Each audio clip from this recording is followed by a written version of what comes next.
সেই খালি ঘরের উপরে আপনাকে একবার ক্লিক করে দিতে হবে। এখানে আপনারা একটা খালি ঘর দেখতে পাইতেছেন, এই খালি ঘরের উপরে ক্লিক করতে হবে। খালি ঘরের উপরে ক্লিক করার পর এখানে যে লেখাটা দেখতেছেন আপনারা, এইখানে এই লেখাটা এই খালি ঘরের মধ্যে বসাইতে হবে। সো আমরা ওই লেখাটা খালি ঘরের মধ্যে বসিয়ে দেবো। আমরা এটাতে ক্লিক করলাম, এটাতে লেখা আছে PLENTY, ওকে। এটার উপর আমরা টিক মার্কে একবার ক্লিক করে দেবো। টিক মার্কে ক্লিক করার পর আপনার সামনে এমন একটা ইন্টারফেস ওপেন হবে। এমন একটা ইন্টারফেস ওপেন হওয়ার পর এখানে কয়েক সেকেন্ড লোডিং নেবে। কয়েক সেকেন্ড লোডিং নেওয়ার পর একটু নিচে আসবেন, আমরা এখানে লোডিংটা কমপ্লিট হইতে দিই। সো কয়েক সেকেন্ড লোডিং হওয়ার পর এখানে আপনারা দেখতেছেন নিচে ভিউজ নামে একটা অপশন আছে। সিম্পলি আপনাকে ভিউজের উপর একবার ক্লিক করতে হবে। সো আমরা ভিউজের উপর একবার ক্লিক করে দিব।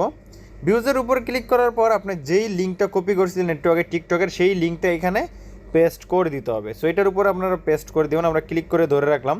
ক্লিক করে ধরে রাখার পর এখানে সিম্পলি পেস্ট ক্লিক করলাম। পেস্টে ক্লিক করার পর আপনাকে এটার উপরে ক্লিক করতে হবে।